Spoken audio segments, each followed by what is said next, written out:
In today's video, I'm going to teach you how to fix a 404 error in Shopify.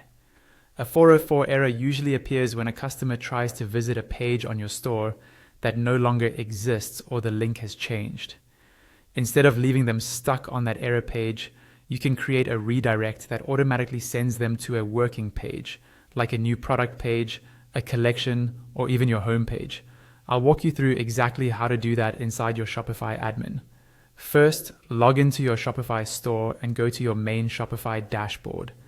This is the home area where you can see your orders, products, and analytics. Make sure you're in the correct store if you manage more than one. From the dashboard, look at the menu on the left-hand side and click on Content. This section is where Shopify groups things like menus, meta objects, and URL redirects, which is what we need for fixing 404 errors. Inside Content, click on Menus.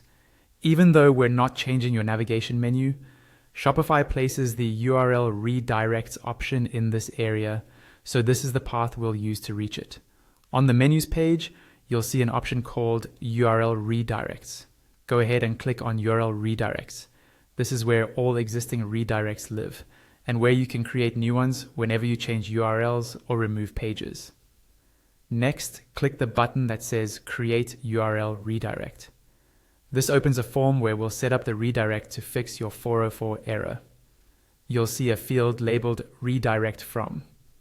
In this field, paste the path of the URL that is showing the 404 error. For example, if the broken link is your store.com old product, you should enter just old product. This tells Shopify which broken address your visitors are landing on. Below that, in the Redirect To field, paste the URL of the page where you actually want visitors to go instead.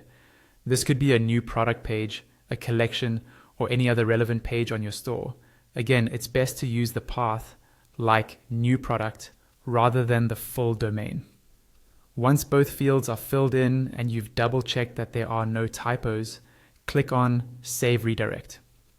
Shopify will now automatically send anyone who visits the old broken URL to the new working page, effectively fixing